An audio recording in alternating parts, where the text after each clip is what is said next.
मेरा नाम अशोक है। मैं एक मिडिल क्लास फैमिली से हूँ। मेरी छोटी मोबाइल रिपेयरिंग की शॉप है। मेरे घर वालों ने मेरी शादी एक लड़की से तय कर दी। लड़की हमारे दादा के पास के गांव की थी। लड़की के माता पिता नहीं थे। उसे उसके मामा और मामी ने पालकर बड़ा किया था। घर वालों को लड़की पसंद आ गई थी। मैंने शुरुआत में टालने की कोशिश की। मुझे इस बात से थोड़ा एतराज था कि लड़की गांव की है, लेकिन मेरे घर वालों के आगे मेरी नहीं चली। मेरी शादी उसी से होना तय हो गई।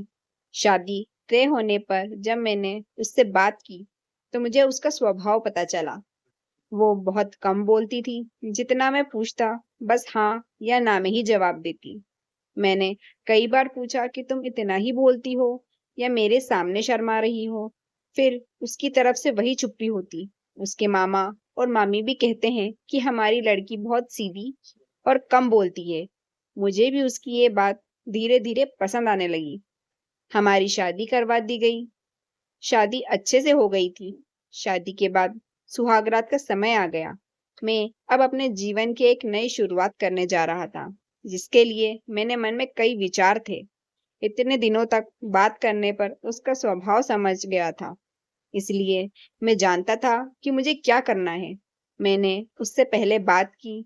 वो अभी भी बस मेरी बातों का हाँ और ना में ही जवाब दे रही थी। काफी समय से मैं उससे बात कर रहा था। मैंने उससे पूछा, मैं उसे पसंद हूँ? बस वो हाँ कहती। थोड़ी घबराई हुई लग रही थी। थोड़ी देर बाद उसे पसीना आने लगा। मैंने कहा, क्या हुआ, तुम ठीक तो हो? वो बोली, कुछ नहीं, थोड़ी घबराहट हो रही है। मैंने उसे कहा कि तुम आराम करो, बहुत थक गई होगी। शादी की दौड़ भाग में ठीक से नींद पूरी नहीं हो पाती है, इस कारण थकावट से ऐसा हो रहा होगा। मैंने सोचा। मैंने उसे ये कहकर कमरे की बत्ती बुझा दी और मैं भी बिस्तर पर लेट गया। मैंने उसका हाथ पकड़ा। वो घबराहट के मारे कांपने लगी थी और पसीना तेज हो गया था। वो उठकर बिस्तर पर बैठ गई। मैंने कमरे की बत्ती ऑन की। उसकी हालत खराब थी। मैंने पूछा, क्या हुआ, कोई दवाई लेकर आना है? उसके इस तरह के बर्ताव करने पर मैं भी थोड़ा डर गया था। कमरे में एक खिड़की थी, जिसको खोलने पर बाहर की रोड की लाइट हमारे कमरे में आती थी।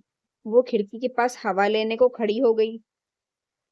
वो वहीं खड़ी रही। मुझे कहा कि आप सो जाओ, मैं ठीक हूँ। मैं थोड़ी देर बाद सो गया। सुबह जब उठा तो वो कमरे में नहीं थी।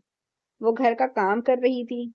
उसकी तबीयत अब अच्छी ही लग रही थी, इसलिए मैंने फिर रात का जिक्र नहीं किया।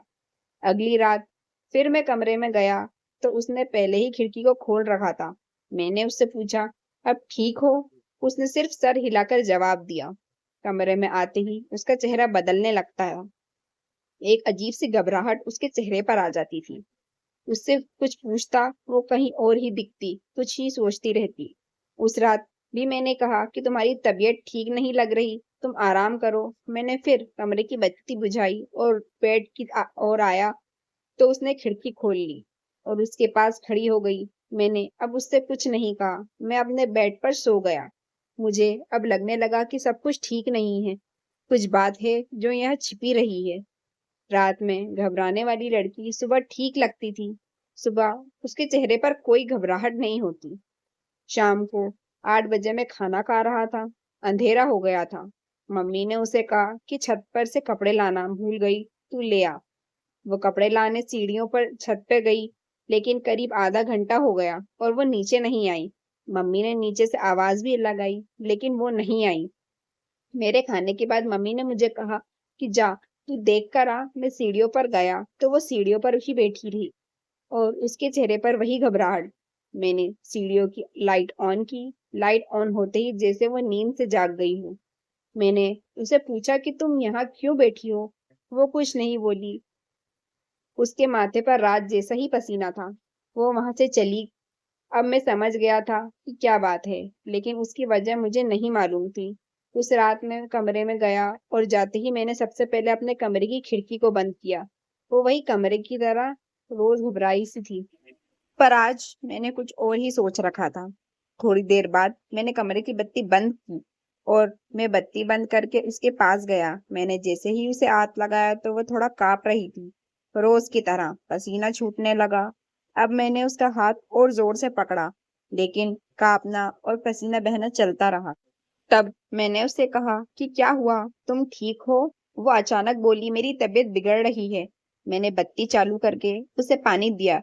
रोज रात की यही कहानी थी। अब मैंने उससे पूछा ही लिया कि मैं जानता हूँ कि कुछ बात है जो तुम मुझसे छिपा रही हो, लेकिन क्या बात है मुझे बताओ। मुझे पता है, लेकिन मैं तुम्हारे मुंह से सुनना चाहता हूँ और उसकी वजह जानना चाहता हूँ। वो पहले ही कम बोलती थी, ऊपर से डरी हुई थी, तो वैसे ही उसकी आवाज नहीं निकलती थी। मैंने उससे प्यार से पूछा, क्या हुआ? कुछ हुआ है? कुछ ऐसी बात है जो बता नहीं सकती?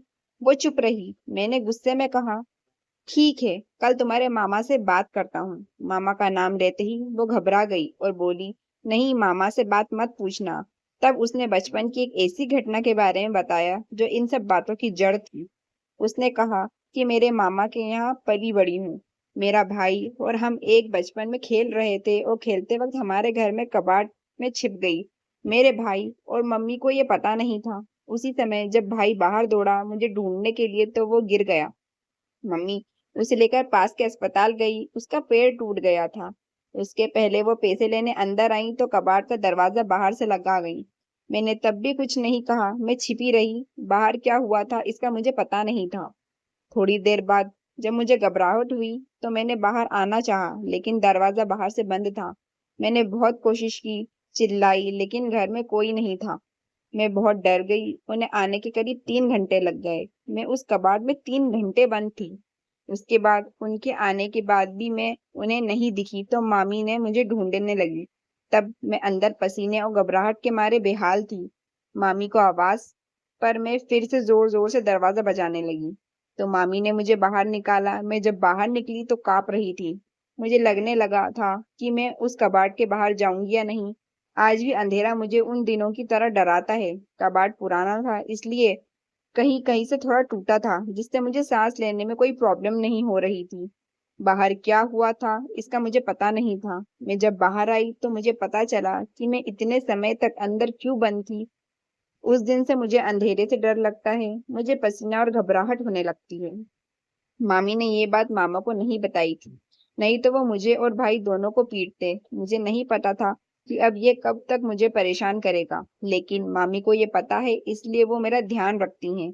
ये सब सुनने के बाद मैंने कहा कि ये बात तुम पहले भी बता सकती थी। मेरी पत्नी बहुत ही सीधी थी और घटना के बाद शायद वो और भी डर गई थी। उसे लग रहा था कि उसकी ये परेशानी मैं समझूंगा या नहीं, कहीं मैं इस बात का मुद्दा ना बना लूं कि शादी से पहले हमें नहीं बताया गया, इसलिए वो छुपा रही थी। मैंने उसे फिर बड़े प्यार से समझाया, कहा कि उस समय जो हुआ उसे तुम्हें बाहर निकलना होगा। तुम्हारे अंदर के डर से हम दोनों मिलकर लड़ेंगे। मुझे पता है कि ये सब बोलना आसान है, करना मुश्किल, लेकिन मुझे पता है तुम कर सकती हो। अब इस कमरे की बत्ती तब तक बंद नहीं होगी जब तक तुम उसे बंद ना करो, चाहे इसके लिए पूरी उम्र ही क्यों न लग जाए। मैंने पहली बार उसके चेहरे पर वो मुस्कान देखी थी। लग रहा था कि उसका कोई बोझ उतर गया। अंधेरा अब मेरे होते उसे डरा नहीं सकता। मैं उसका हाथ पकड़े रहता हूँ। धीरे धीरे मैं उसके इस डर को निकालने की कोशिश कर रहा हूँ और बहुत हद तक मैं सफल भी हो रहा हूँ। ऐसा कोई भी बात नहीं जो हल नहीं हो सकती। व्यक्ति को सिर्फ प्यार और विश्वास चाहिए, बड़ी से बड़ी बात को सुलझाया जा सकता है। दोस्तों, अगर आपको ये कहानी हमारी अच्छी लगी हो तो हमारे चैनल को सब्सक्राइब करें, लाइक करें, शेयर करें।